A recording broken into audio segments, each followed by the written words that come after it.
علی بھی اگلا سوال ہے، ہم نے بچپن سے ایک بات سن رکھی ہے جس کی تصدیق یا تردید علی بھائی سے مطلوب ہے۔ وہ حیران کن بات یہ ہے کہ بہت سے مسلمانوں کا یہ دعویٰ ہے کہ ایک مرتبہ ہمارے پیارے نبی صلی اللہ صلی علیہ اللہ وآلہ علیہ وسلم کا وآلہ مبارک وسلم۔ پسینہ زمین پر گر گیا تو اللہ تعالیٰ نے اس کے اعزاز میں وہاں سے گلاب کا پھول اگایا۔ چنانچہ ہم جو گلاب کے پھول کی خوشبو سونگھتے ہیں، دراصل یہ خوشبو نبی صلی اللہ علیہ وآلہ صلی وسلم کے اللہ علیہ پسینے وآلہ کی وسلم۔ خوشبو ہے جو اللہ تعالیٰ نے قیامت تک کے لیے گلاب کے پھول کی شکل میں باقی رکھی ہے۔ کیا یہ بات صحیح ہے؟ یہ کہانی ہے جی، اور صراحتاً میں سمجھتا ہوں کہ نبی الاسلام کی گستاخی ہے، کیونکہ آپ کے مبارک پسینے کی خوشبو گلاب سے بہت بہتر ہے۔ ٹھیک ہے، یہ تو پہلی اصولی بات ہے۔ یہ قوالیوں میں، نعتوں میں، جھوٹے واقعات کے اندر اس طرح کی نہ باتیں، یہ تو آپ کہہ رہے ہیں پسینے کی۔ بعض لوگوں سے میں نے یہ بھی سنا ہے کہ جی وہ غزوہ احد کے موقع پر جو خون مبارک گرا تھا، ایک قطرہ زمین پہ گر گیا تھا، وہاں سے گلاب نکل آیا۔ سر، گلاب کو اگر آپ سائنٹیفکلی انالائز کریں گے تو نبی الاسلام کی پیدائش سے پہلے دنیا میں گلاب ایگزسٹ کرتا ہے۔ یہ گلاب بعد میں نہیں آیا، جس طرح کیلے کے بارے میں نے بتایا ویسے کرنے کے لیے نہیں آیا، وہ پہلے سے ایگزسٹ کرتا ہے۔ وہ قرآن پاک میں کیلے کا ذکر موجود ہے۔ تو یہ گلاب کا اس سے تعلق نہیں ہے۔ باقی یہ بات درست ہے کہ نبی صلی اللہ علیہ وآلہ وسلم کا مبارک پسینہ خوشبودار تھا، اور وہ گلاب کی خوشبو کا محتاج نہیں ہے، اس سے بہتر تھا۔ بخاری اور مسلم دونوں میں حدیث ہے، انس بن مالک کہتے ہیں میں نے آج تک کوئی ہاتھ ایسا نہیں چھوا جیسا کہ نبی الاسلام کا مبارک ہاتھ تھا۔ وہ کہتے ہیں کوئی دنیا کی ریشم اور دباج اس سے زیادہ نرم نہیں تھی جو نبی الاسلام کا مبارک ہاتھ تھا۔ ریشم کے ساتھ مثال دی ہے۔ یہ نہیں ہے کہ نبی الاسلام جو ہے وہ آپ نے بڑی امیروں والی زندگی گزاری تھی، آپ نے تو مزدوری کی ہے، اس کے باوجود اللہ نے ایک پروٹوکول دیا کہ ہاتھ ان کا بہت نرم تھا۔ ٹھیک ہے، اسی بخاری مسلم کی حدیث میں آتا ہے کہ میں نے آج تک کوئی مشک اور عنبر کی خوشبو ایسی نہیں سونگھی جو نبی الاسلام کے پسینہ مبارک سے اور آپ کے مبارک ہاتھوں سے آتی تھی۔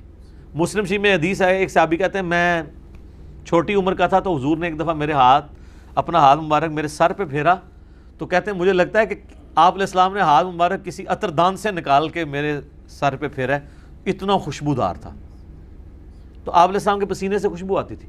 بخاری مسلم دونوں میں حدیث ہے کہ ام سلیم کہتی ہیں کہ نبی الاسلام ایک دفعہ سوئے ہوئے تھے تو آپ کو سوتی ہوئی حالت میں بہت پسینہ آتا تھا، تو ایک کھلے برتن کے وہ لے کے آئیں، ایک کھلا برتن، اور نبی الاسلام کے مبارک پسینے کو انہوں نے جمع کیا۔ حضور کی آنکھ کھل گئی، آپ فرمایا یہ کیا؟ ان کا جی اس طرح آپ کا پسینہ انتہائی خوشبودار ہے، ہم اس کو خوشبو کے طور پہ اپنی خوشبو میں ملا کے استعمال کرتے ہیں، اپنی خوشبو میں بھی خوشبو کرنے کے لیے۔ ٹھیک ہے، اور مسلم شریف کی ایک حدیث میں ہے کہ ایک عورت آئی کہ میری بچی کی شادی ہے تو میں آپ کا پسینہ لینے کے لیے آئی ہوں، ٹھیک ہے، خوشبو کے طور پہ۔ اچھا، وہ بخاری مسلم کی اس حدیث میں ام سلیم نے جب یہ جواب دیا تو حضور نے فرمایا تم نے اچھا کام کیا، یعنی آپ نے اس کی تعریف کی، پسینہ مبارک آپ کی تو ہر چیز ہی جناب کمال ہے، تو کس کس بات کا ذکر کیا جائے، میں گھنٹوں اس پہ فی الودی کئی احادیث بیان کر سکتا ہوں آپ کے تبرکات کے اوپر۔ صحیح مسلم میں حدیث ہے، نبی الاسلام فجر کے بعد سخت سردیوں میں بھی جب نکلتے تو مدینے کے لوگوں نے اپنے غلام باہر کھڑے کیے ہوتے برتن اٹھا کے، آپ علیہ السلام ایک ایک برتن میں اپنا ہاتھ ڈالتے جاتے تھے برکت کے لیے۔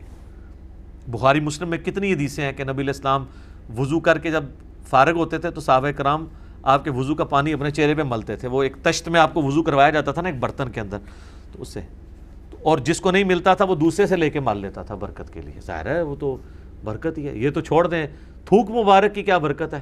بخاری مسلم دونوں میں حضرت علی کو اشوب چشم تھا غزوہ خیبر کے موقع پر، حضور نے جب بلایا ہے تو ان کی تو آنکھیں بھی نہیں کھل رہی تھی، تو آپ نے مبارک لعاب لگایا تو شفا ہوگی۔ اشوب چشم ایک وائرل ڈیزیز ہے سر، میں اس کو بھگت رہا ہوں، 2016 میں ہوئی تھی، آج 2020 ہو گئے، میری آنکھیں دوبارہ ریکور نہیں اس طرح ہو سکی، تو ایک لمحے میں جناب اشوب چشم ختم ہو جائے، کیا ہی بات ہے۔ پھر آپ نے مبارک ہاتھوں سے زیرہ باندھ کے تو خیبر کے لیے روانہ کیا، تو آپ کی مبارک تھوک کی برکت۔ اس طرح بخاری مسلم میں کئی احادیث ہیں کہ آپ نے اپنا لعاب دہن کسی کنویں میں ڈالا ہے، پانی اوپر آ گیا، کھانے میں ڈالا ہے، کھانا 10 بندوں کا تھا، 300 بندوں نے کھا لیا ہے اور اتنے کا اتنا ہے، کام ہی نہیں ہو رہا۔ تھوک مبارک کی برکت، ہاتھ مبارک کی برکت۔ بخاری مسلم میں آتا ہے کہ صلح حدیبیہ کے موقع پر سارے لوگوں سے پانی تھوڑا تھوڑا جمع کر کے ایک کٹورا جمع ہوا، نبی علیہ السلام نے اپنا ہاتھ اس میں رکھا، اس میں سے پانی کے چشمے نکلے. 1500 صحابہ نے، جابر بن عبداللہ کہتے ہیں، وضو کیا، پانی پیا، جانوروں کو پلا لیا اور اپنے مشکیزیں بھی بھر لیے. تو تابعی کہتے ہیں کہ وہ پانی کتنا تھا؟ انہوں نے کہا وہ دیکھنے کو تو ایک کٹورا تھا، لیکن حضور کی انگلیوں سے جو چشمے نکل رہے تھے نا، وہ پانی اتنا زیادہ تھا کہ 1,00,000 بھی ہم ہوتے ہیں نا، وہ پانی 1,00,000 کو بھی کفایت کرتا تھا. تو آپ کے مبارک ہاتھوں کی برکت تھی. صحیح بخاری میں آتا ہے ایک صحابی کی پنڈلی ٹوٹ گئی، نبی علیہ السلام فرمایا ٹانگ سیدھی کر، اپنا ہاتھ پھیرا، وہ کہتے ہیں اللہ کی قسم اس طرح ہوگی کبھی ٹوٹی نہیں تھی. حالانکہ سر پنڈلی ٹوٹ جائے نا، اس کا کیورنگ پیریڈ 6 سے 8 ہفتے ہے اور سالوں اس کی احتیاط چلتی ہے، آپ دوبارہ نہیں وہ باندھ سکتے. اور صحابی کہتے ہیں مجھے یاد بھی نہیں ٹوٹی تھی. معجزہ. بخاری مسلم میں آتا ہے کہ ایک شخص نے جمعے کے خطبے کے دوران کہا یا رسول اللہ مویشی علاقوں کے دعا کریں بارش کے لیے. دعا کی، اسی ٹائم بارش شروع ہوئی، اگلے جمعے تک جاری رہی. اگلے جمعے وہی بندہ کھڑا ہو گیا کہ ہمارے گھر جو ہیں وہ اب پانی ان میں ٹپکنے لگا. آپ بس یہ دعا کریں کہ زمینوں پہ سائڈ پہ ہو، گھروں پہ نہ ہو. تو بخاری مسلم کے الفاظ ہیں، آپ نے یوں انگلی سے بادلوں کو اشارے کیے. سر اب جن صحابہ نے یہ منظر دیکھا ہوا تھا، صحیح بخاری میں آتا ہے ابن مسعود کہتے ہیں ہم حضور کے ساتھ کھانا کھاتے تھے، ہم اس کھانے کے نوالوں میں سے تسبیح کی آواز سنتے تھے. ٹھیک ہے، یہ تو برکات آپ کی تھی. جابر بن عبداللہ کہتے ہیں مسلم شریف میں حدیث ہے کہ ایک سفر کے دوران حضور نے مجھے کہا ان 2 درختوں کو کہو کہ اللہ کے نبی کہہ رہے ہیں مل جاؤ، میں نے رفع حاجت کرنی ہے. وہ جڑوں سمیت اکھڑ کے کٹھے ہوئے. کہتے ہیں میں نے حضور کو پانی دیا، آپ سنجا کر کے فارغ ہوئے، آپ نے یوں انگلی سے اشارہ کیا، واپس اپنی جگہ پہ چلے گئے. یہ چیز صحابہ کرام کے ایمان کو بڑے اوپر کے لیول پہ لے جاتی تھی. اور یہ تو نبی علیہ السلام کے ڈائریکٹ تبرکات ہیں. آپ کے بال مبارک جو آپ سے ٹوٹ کے الگ ہو چکے ہیں، ان کی برکات بھی آپ سنیں. صحیح بخاری میں آتا ہے کہ ام سلمہ نے حضور کے چند بال نکالے ایک ڈبیا میں سے، صحابہ ملاقات کے لیے گئے ام المومنین سے، ان کا یہ حضور کے بال ہیں اور جب بھی کوئی بیمار ہوتا ہے تو محلے میں سے مجھے پانی کا برتن بھیج دیتا ہے، ہم اس میں گھول کے دیتے ہیں، شفا ہو جاتی ہے حضور کی وفات کے بعد. اور بال مبارک تو پھر بھی جسم کا حصہ ہے، کرتا مبارک تو جسم کا حصہ بھی نہیں ہے، یہ تو الگ سے ایک چیز ہے نا. صحیح مسلم میں ہے کہ سروانی تیالسی جبہ اسما ابن بنت ابی بکر نے حضرت عائشہ کی بڑی بہن نے نکالا اور کہا یہ رسول اللہ کا کرتا ہے جس کے اوپر یہاں پہ گوٹ بھی لگی ہوئی تھی، کالے کلر کا تھا. بائی چانس آج میں نے بھی کالا کپڑے پہنے، یہ سنت ہے. تو وہ کہتی ہیں کہ حضرت عائشہ کی وفات کے وقت میں نے اپنی بہن سے یہ کرتا لے لیا اور حضور اسے پہنتے تھے اور ہم اس کا دھون مریضوں کو شفا کے لیے دیتے ہیں. تو یہ ساری آپ کی برکات ہے. آپ علیہ السلام ایز اے اسپیشیز انسان ضرور تھے، مرتبے میں اور کوالٹیز میں کوئی انسان ان کے برابر نہیں تھا. بخاری مسلم میں آتا ہے کہ آپ علیہ السلام پیٹھ کے پیچھے بھی دیکھ لیتے تھے. آپ نے فرمایا، بخاری مسلم کے الفاظ ہیں کہ اپنی صفیں سیدھی رکھا کرو اور نماز خشوع و خضوع سے پڑھا کرو، اللہ کی قسم میں اپنے پیٹھ کے پیچھے سے بھی تمہیں دیکھ رہا ہوتا ہوں. یعنی حضور علیہ السلام کو پیچھے بھی نظر آتا تھا آنکھ کے بغیر. یہ معجزہ ہے، یہ اللہ نے آپ کی اسپیشل پروٹیکشن کی ہوئی تھی، آپ پہ وہ پیچھے سے بھی حملہ نہیں کر سکتا تھا. آپ ہر طرف 360 ڈگری کا آپ کو ویژن ہر وقت نظر آتا تھا. یہ آپ کا معجزہ تھا. بخاری مسلم میں الفاظ ہیں، وہ کسوف کی نماز آپ نے پڑھائی سورج گرہن کی، آج بھی میرا لگا ہوا تھا یا یہ 1-2 دن چلنا ہے. تو کسوف کی نماز پڑھائی تو آپ نے نماز کے دوران کچھ قدم آگے کیے، پھر یوں ہاتھ بڑھایا، پھر واپس کھینچ لیا. صحابہ نے کہا یا رسول آج آپ کو ایک عمل ایسا کرتے دیکھیں جو پہلے نہیں کرتے دیکھا. آپ فرمایا کہ میں نے جب نگاہ اٹھائی تو میں نے جنت دیکھ لی، جنت 7 آسمانوں کے اوپر، اور اس میں میں نے انگوروں کا ایک گوشہ دیکھا. میں نے ارادہ کیا تمہارے لیے توڑ لوں، پھر تم کھاتے ہی رہتے، کیونکہ جنت کو فنا نہیں ہے. وہ اگر گوشہ نیچے آ جاتا نا اسی بھی کھا رہے ہوتے. جی جنت کو موت نہیں ہے. جنت میں آپ جب کھائیں گے، کھا کے فارغ ہوں گے، پھر وہاں ایک گوشہ اور لگ جائے گا. جنت کو چھوڑ دیں. بخاری مسلم میں آتا ہے حضرت ابو ہریرہ کو حضور نے وہ ایک تھیلی میں کھجوریں دی تھیں، پوری زندگی کھاتے رہتے تھے. وہ ایک دفعہ ان سے پھر الٹ گئی تو اس کے بعد وہ ہوا، جب تک وہ کھاتے رہے. ٹھیک ہے نا. تو آپ علیہ السلام اب آپ دیکھیں کہ نگاہ کہاں پہنچی ہے، جنت میں. ہاتھ بھی پہنچ رہے ہیں. تو یہ جو لوگ بعض اوقات گستاخی کرتے ہوئے کہتے ہیں نبی کے بھی 2 ہاتھ ہمارے بھی 2 ہاتھ, اس طریقے سے کبھی بھی کسی صحابی نے توحید نہیں بیان کی ہے. یہ نان سینس اپروچ ہے. آپ ایک بات طریقے سے بیان کریں جو حدیث میں آئی ہے کہ میں بھی ایک انسان ہوں, اللہ کا قاصد قریب ہے, میرے پاس آئے موت کا فرشتہ اور میں بھی چلا جاؤں, جو غدیر خم کے شروع میں آتی ہے. اس طریقے سجدہ صاحب کی حدیثیں جو بخاری مسلم میں آتی ہیں, میں بھی ایک انسان ہوں, جس طرح تم بھولتے ہو میں بھی بھول جاتا ہوں.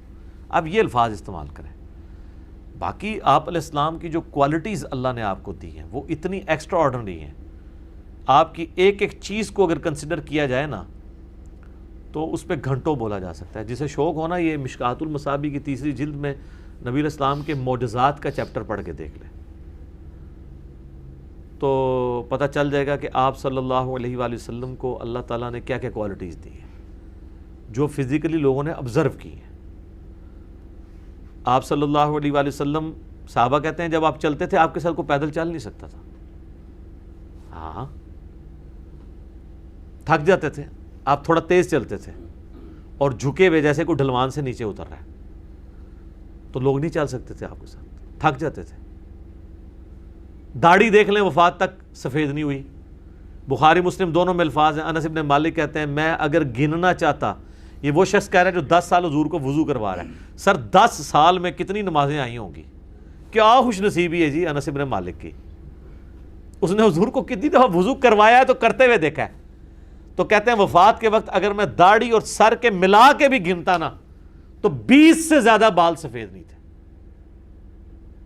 20 سے زیادہ تو میرے سفید ہیں.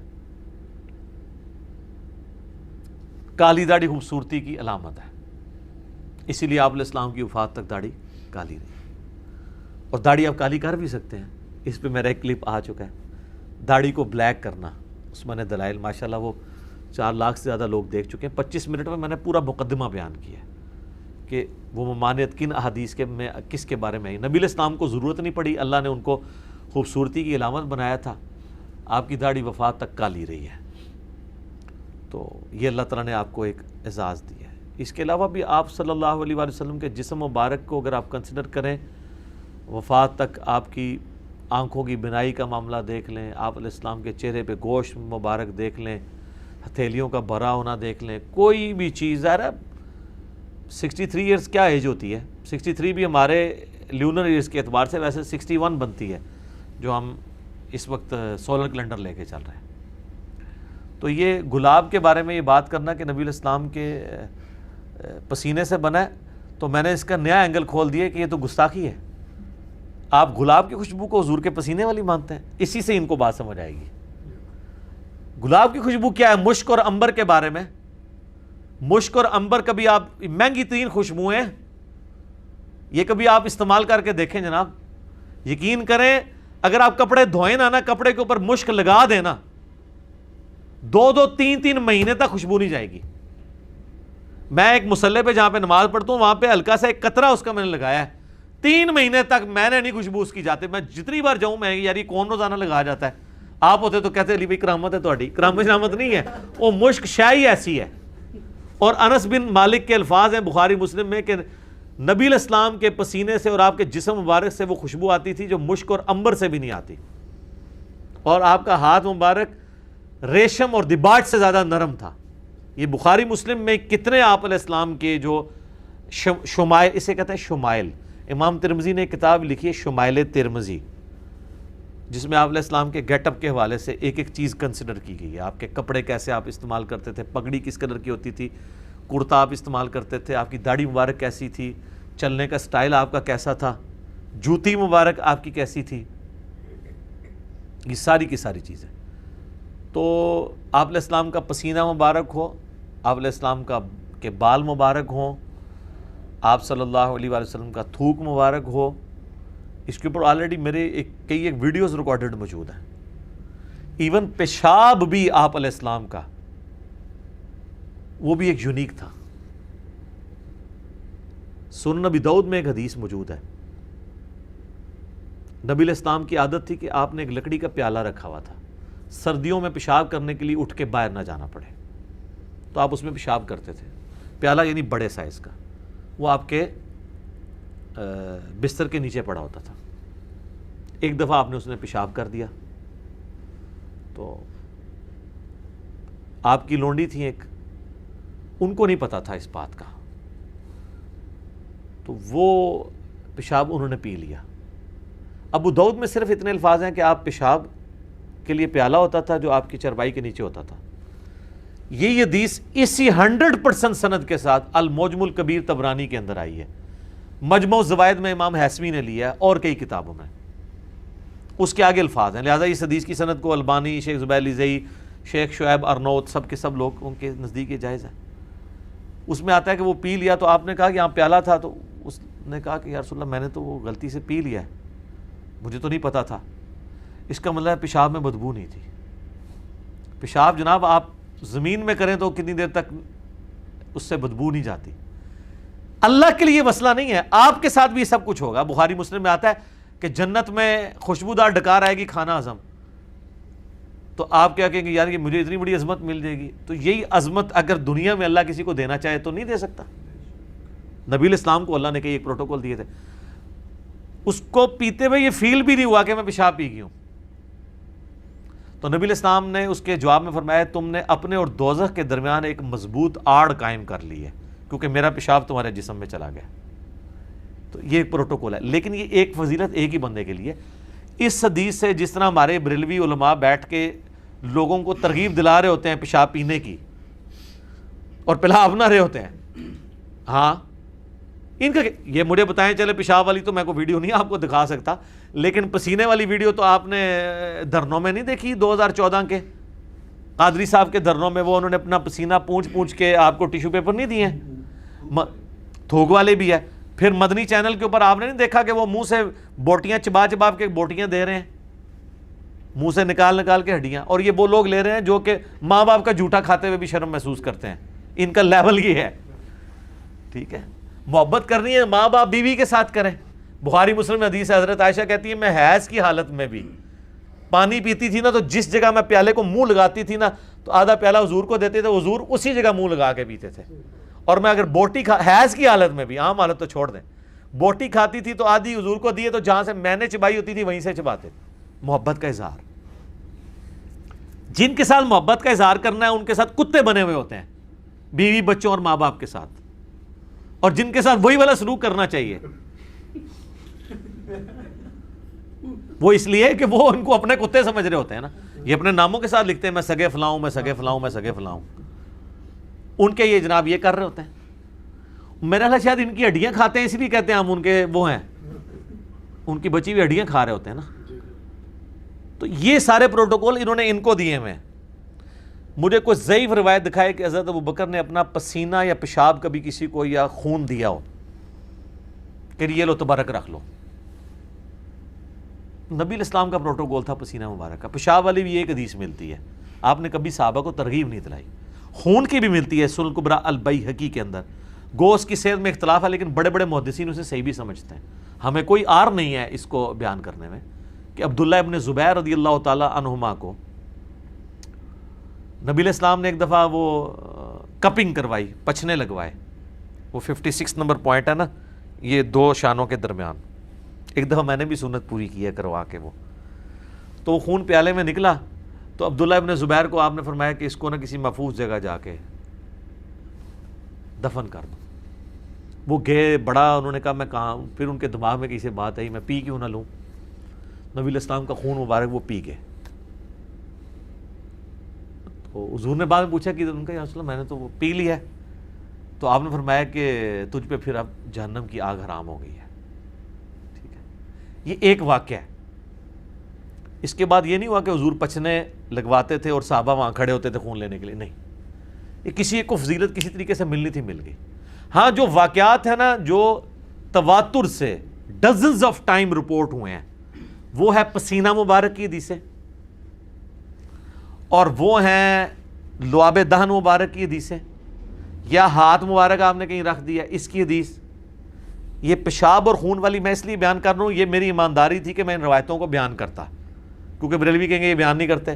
اور اس میں سے جو بریلویوں نے رزلٹ نکالا ہوا ہے نا, اور وہ انہوں نے تو پتہ نہیں اور بھی کیا کچھ بیچ میں بنایا ہوا ہے, خود سے بھی جعلی روایتیں بیان کر کے, یہ دو ہی روایتیں ہیں جو میں نے بیان کر دی ہیں، اور یہ دو ایک واقعات ہیں، اس سے پوری نیریٹو یا ڈاکٹرن نہیں کھڑی ہوتی، اس سے صرف نبی علیہ السلام کی فضیلت ثابت ہوتی ہے، آپ کے خون مبارک کی اور پیشاب مبارک کی، لیکن اس سے یہ نہیں کہ آپ نے کبھی ترغیب دلائی ہو۔ دیکھیں، نہ اس لونڈی کو آپ نے پیشاب پینے کا کہا اور نہ ابن زبیر کو خون پینے کا کہا، لیکن دوسری طرف آپ علیہ السلام اپنا تھوک مبارک خود کھانے میں ڈالتے تھے برکت کے لیے، ہاتھ مبارک خود ڈال دیتے تھے برکت کے لیے، اور بخاری مسلم میں درجنوں حدیثیں ہیں کہ وضو کا پانی ایون بلغم بھی گرتا تھا تو صحابہ وہ لیتے تھے۔ صلح حدیبیہ کے موقع پر جو عروہ ابن مسعود نے وہ دیکھا تھا، کنکھیوں سے یوں دیکھتا تھا، اس نے آ کے کافروں کو کہا، بخاری کے الفاظ ہے، میں بڑے بڑے بادشاہوں کے دربار میں گیا ہوں، ہائے ہائے ہائے، میں کیسر و کسریٰ کے پاس گیا، میں نے کبھی کسی کے ماننے والوں کو اتنی تعظیم کرتے ہوئے نہیں دیکھا اپنے سردار کی جو رسول اللہ کے اصحاب کرتے ہیں۔ خدا کی قسم، یہ بخاری کے الفاظ ہیں، جب وہ بولتے ہیں وہ اتنی خاموشی سے بیٹھے ہوتے ہیں گویا ان کے سروں پہ پرندے بیٹھے ہوئے ہیں، اور جب وہ کوئی حکم دیتے ہیں تو اس کو پورا کرنے کے لیے ایسے جھپٹتے ہیں جیسا کہ لڑ پڑیں گے آپس میں، اور جب وہ وضو کرتے ہیں تو ان کا پانی نیچے نہیں گرنے دیتے، اور اس کو ایسے حاصل کرتے ہیں کہ گویا اس کے لیے آپس میں لڑ پڑیں گے، اور اگر کسی کو نہیں ملتا وہ دوسرے کے ہاتھ سے مل کے اپنے جسم پہ ملتا ہے۔ تو تم ایسے شخص کے ساتھ بہتر ہے معاہدہ ہی کر دو، کیونکہ وہ سہیل ابن عمر نے کہا تھا نا، نعوذ باللہ، یہ تمہارے ساتھی تمہیں دھوکہ دے جائیں گے اے محمد، تو وہ پھر انہوں نے پریکٹیکل، اسی پہ حضرت ابوبکر صدیق کو غصہ آیا تھا نا، تو انہوں نے کہا تھا کہ لات اور منات کی شرمگاہیں چاٹو جا کے، یعنی جو تم کام کرتے ہو، یہ نہیں ہے کہ انہوں نے گالی دی تھی، جو کرتے تھے وہی ان کو بتایا تھا کہ تم رسول اللہ کے بارے میں ہمیں یہ ٹونٹ کروا رہے ہو، ہم تو حضور کے لیے اپنی جانیں دینے کے لیے تیار ہیں، اور دیکھیں اب دی ہیں، کسی جنگ کے موقع پر بھی حضور کو فرنٹ پہ نہیں آنے دیا صحابہ نے، اللہ ماشاءاللہ حنین کے موقع پر آپ کو فرنٹ سے لیڈ کرنا پڑا تھا، وہ ایک اسپیسیفک کیس ہو گیا تھا، تو باقی تو آپ کا خیمہ پیچھے لگا ہوتا تھا، صحابہ ہی آگے لڑتے تھے، آپ کی دعائیں ساتھ ہوتی تھی۔ احد کے موقع پر بھی کافر اس لیے پہنچ گئے کہ بھگدڑ مچ گئی تھی، تب حضور کے خیمے تک وہ پہنچے، اور اس میں بھی کتنے انصاری شہید ہوئے ہیں، حضرت طلحہ کا ہاتھ شل ہو گیا، ٹھیک ہے، پھر حضور تک وہ پہنچے ہیں، پھر بھی صحابہ کرام جو ہے وہ نبی علیہ السلام کی جان بچانے کا ذریعہ اللہ نے ان کو بنایا۔ تو آپ علیہ السلام کا ترغیب دلانا الگ سے ہے، یہ بریلوی جو اس معاملے کے اوپر ایک پوری ڈاکٹرن کھڑی کرتے ہیں نا، وہ غلط کرتے ہیں، وہ پھر ایک ایسا معاملہ ہو جاتا ہے کہ جس سے آپ یعنی ایک پھر ایتھیسٹ اور غیر مسلم ان باتوں کے اوپر اعتراض کرتے ہیں۔ تھوک مبارک تک تو آپ ڈیفینڈ کر لیں گے، لیکن خون اور پیشاب کے بارے میں آپ کہاں تک ڈیفینڈ کریں گے؟ ہم نے وہ ڈیفینڈ کیا کہ وہ ایک واقعہ تھا، ہم نہیں کہتے نبی علیہ السلام کی زندگی پوری کی پوری اس سے بھری ہوئی ہے، لیکن چونکہ ہم ان کو ایک ایکسٹراڈنری پرسنالٹی سمجھتے ہیں، ان کے لیے عقیدہ رکھتے ہیں کہ یہ آپ علیہ السلام کو اللہ نے پروٹوکول اس حوالے سے دیا ہوا تھا، آپ کی بہت غیر معمولی شخصیت تھی۔ بخاری مسلم میں الفاظ ہیں، حضرت عائشہ کہتی ہیں فجر کی اذانیں ہوئی، حضور کی عادت تھی تہجد پڑھ کے تھوڑی دیر سوتے تھے، پھر فجر کے لیے اٹھتے تھے، تو کہتے ہیں میں نے حضور کے خراٹے سنے، یہ خراٹے کو آپ برا سمجھتے ہیں، یہ سنت ہے، لیکن بہت اونچے نہیں، وہ بندے کو علاج کروانا چاہیے نارمل، یعنی ناک کی آواز۔ تو کہتے ہیں حضور نے وضو کیے بغیر مسجد میں چلے گئے، نماز پڑھائی، بعد میں نے حضور سے پوچھا یا رسول اللہ آپ نے وضو ہی نہیں کیا؟ تو آپ فرمایا ہم انبیاء کی آنکھیں سوتی ہیں، دل نہیں سوتا، تو انبیاء نیند کی حالت میں بھی نہ غافل نہیں ہوتے، چونکہ غافل نہیں ہوئے ہوتے انبیاء کرام نیند کی حالت میں، لہٰذا اللہ تبارک و تعالیٰ نے انہیں اسپیشل پروٹوکول دیا ہوا ہے نیند کے اعتبار سے کہ نیند کی حالت میں ان کا وضو نہیں ٹوٹتا۔ اچھا ہمارا وضو نیند کی حالت میں کیوں ٹوٹ جاتا ہے؟ ہمیں اپنی ہوش نہیں رہتی، اس لیے مسلم شریف میں آتا ہے نا صحابہ کرام جھونکے لے رہے ہوتے تھے اور پھر نماز پڑھ لیتے تھے، جھونکے میں آپ غافل نہیں ہوئے ہوتے، لیکن اگر بندہ ایک لیٹ گیا یا سو گیا تو وہ تو غافل ہو جاتا ہے نا۔ یہ پروٹوکول کسی صحابی کو بھی نہیں ہے کہ وہ خراٹے لے رہا اور اس کو وضو نہ کرنا پڑے۔ جھونکے تو آپ بھی اگر ایک جگہ بیٹھے ہوئے ہیں جھونکے لے رہے ہیں، جس کو ہم پنجابی میں جاگو بیٹی کہتے ہیں، آپ کا وضو نہیں ٹوٹے گا، مسلم شریف میں حدیث موجود ہے، لیکن یہ تو پروٹوکول نبی کا ہے کہ وہ سوتے بھی ہیں تو غافل نہیں ہوتے۔ تو قل انما انا بشر مثلکم سے مراد ہے کہ آپ کی سپیشیز انسانی ہے، مرتبے کی بات نہیں ہے، انسانیت کو ناز ہے ان کے اوپر۔ ایسا ناز ہے کہ کوئی فرشتہ بھی آپ کے مرتبے کا نہیں ہے. ٹھیک ہے, وہ مرتبے کی بات الگ ہے. سپیشیز میں اس لیے کہ وہ سورہ بنی اسرائیل میں ہے کہ اگر زمین پر فرشتے آباد ہوتے تو ہم فرشتوں میں پیغمبر بھیجتے. یہاں پہ ہمارے یہ لوگ پتہ کیا سمجھ رہے ہوتے ہیں کہ معاذ اللہ اگر نبی علیہ السلام کو ہم نے انسان مان لیا تو گستاخی ہو جائے گی. نبی علیہ السلام کو انسان ماننے میں ہی آپ کا ادب ہے, کیونکہ انسانیت کو لقد خلقنا الانسان فی احسن تقویم ہے. باقی آپ کے لیے جو نور کا ہم لفظ استعمال کرتے ہیں, آپ نور ہدایت ہیں. اسلام کی پہلی تفسیر ابن جریر طبری کی جو ہے اس میں لقد جاءکم من اللہ نور و کتاب مبین, اس میں واضح امام طبری نے لکھا ہے یہاں نور سے مراد نبی الاسلام ہے اور کتاب سے مراد قرآن ہے. جو اکثر وہ دیوبندی اور اہل حدیث کہہ رہے ہوتے ہیں بریلویوں نے تعریف کی ہے, یہ تو امام ابن جریر طبری متوفہ 310 ہجری نے یہ تفسیر میں لکھا ہے. اس کو چھوڑ دیں, اس سے بڑی تو قرآن کی آیت ہے اِنَّا أَرْسَلْنَاكَ شَاهِدًا وَمُبَشِّرًا وَنَذِيرًا وَدَاعِيًا إِلَى اللَّهِ بِإِذْنِهِ وَسِرَاجًا مُنِيرًا. حضور علیہ السلام وہ سورج ہیں جو چمکا دیتا ہے. آپ نور نہیں ہیں, نور بخشنے والے ہیں, لیکن نور ہدایت ہے. وہ بخاری مسلم بھی نور ہدایت ہے, صحابہ بھی نور ہدایت ہے. اور وہ حدیث تو ٹھیک ہے نا, دلائل النبوہ امام بیہقی کی کتاب میں, مسند امام احمد میں ہے, مشکات میں موجود ہے, ترمذی میں بھی ہے. دو یہ حدیثیں ہیں. ایک حدیث میں آتا ہے کہ نبی علیہ السلام سے پوچھا گیا آپ پہ نبوت کب واجب ہوئی؟ آپ فرمایا کہ میں اللہ کے ہاں اس وقت بھی خاتم النبیین لکھا تھا جب آدم مٹی اور پانی کے درمیان تھے, میں اس وقت بھی نبی تھا اللہ کے علم میں. اور دوسری حدیث میں آتا ہے دلائل النبوہ کی, مسند احمد کی اور مشکات میں بھی حضور کے فضائل کے چیپٹر میں, کہ آپ علیہ السلام نے فرمایا کہ میں دعائے ابراہیم ہوں, میں عیسیٰ کی بشارت ہوں, میں اپنی ماں کا وہ خواب ہوں جو میری پیدائش کے وقت انہوں نے دیکھا کہ ان کے لیے ایک نور ظاہر ہوا جس سے شام کے محلات بھی ان کے سامنے روشن ہو گئے. یعنی آپ کو بشارت دی گئی کہ آپ سے جو بیٹا پیدا ہوگا رومن امپائر بھی اس کے حلقہ اثر میں آ جائے گی. تو آپ علیہ السلام نے اس کے لیے نور کے الفاظ ہے, میری والدہ کے لیے نور ظاہر ہوا. آپ نے خود اپنے آپ کو نور کہا. تو آپ علیہ السلام نور ہدایت ہیں. باقی اگر کہتا ہے اسپیشیز نور ہے تو یہ توہین کے درجے میں اس حوالے سے چلا جائے گا کہ ہم تو اسپیشیز کے طور پہ مٹی کو نور سے افضل سمجھتے ہیں, کیونکہ انبیاء کرام علیہ السلام میں نبی علیہ السلام کی مبارک ذات وہ اللہ تعالیٰ نے ان کو جو ہے وہ مٹی سے پیدا کیا ہے. تو یہ نور بشر کا مسئلہ بھی خام کا ایک جھگڑا بنایا ہوا ہے. نور بھی ہیں آپ, بشر بھی ہیں, نور ہدایت ہیں, اور بشر ایز اے اسپیشیز ہیں. وہ قرآن کا واضح فیصلہ ہے. اے نبی فرما دو انما انا بشر مثلکم. مثلکم سے مراد مرتبے میں نہیں بلکہ اسپیشیز میں. مرتبہ تو پھر کسی فرشتے کا بھی ویسا نہیں ہے. تو جو لوگ نور نور کی رٹ لگاتے ہیں ان کو کہیں کہ وہ والا نور اگر آپ مانیں گے تو نبی علیہ السلام کا مرتبہ کم کریں گے, کیونکہ لقد خلقنا الانسان فی احسن تقویم. اور پھر خود ہی آپ لوگ ہمیں شعر سنا رہے ہوتے ہیں فرشتے سے بہتر انسان بننا, مگر اس میں لگتی ہے محنت زیادہ. جب حضور کی باری آتی ہے تو آپ فرشتوں کی کیٹیگری میں ان کو ڈال دیتے ہیں. کیونکہ دیکھیں صحیح مسلم حدیث ہے, اللہ تعالیٰ نے انسانوں کو مٹی سے, جنات کو آگ کی لپٹ سے اور فرشتوں کو نور سے پیدا کیا. اور یہ جو پہلے دو الفاظ ہیں یہ تو قرآن میں سورۃ الحجر میں ہے کہ ہم نے انسان کو مٹی سے پیدا کیا اور آگ سے پیدا کیا جنات کو. بلکہ سورۃ الرحمن میں بھی ہے خلق الانسان من صلصال کالفخار وخلق الجان من مارج من نار. ہاں حدیث میں فرشتوں کے لیے نور کا لفظ ہے. باقی اللہ نور السماوات والارض وہ کچھ اور چیز ہے, وہ فرشتوں والا نور نہیں ہے, وہ اللہ کی شان کے جو لائق ہے, وہ ایک الگ سے ٹاپک ہے. تو بہرحال یہ میں نے تفصیلاً اس لیے جواب دیا کہ یہ کلپ زیادہ لوگوں نے دیکھنا ہے. میں چاہتا ہوں کہ نبی علیہ السلام کی مبارک شخصیت کے حوالے سے یہ عقائد بھی لوگوں تک پہنچے کہ آپ علیہ السلام کی شخصیت عام شخصیت نہیں تھی. اہل حدیث ایک ایکسٹریم پہ چلے جاتے ہیں, دیوبندی بریلوی اور شیعہ دوسری ایکسٹریم پہ چلے جاتے ہیں. صحیح بات لوگوں کو بتائی جائے. ابھی اذانیں شروع ہوا جاتی ہیں, بقیہ کے سوالات انشاءاللہ اذان کے وقفے کے بعد انشاءاللہ.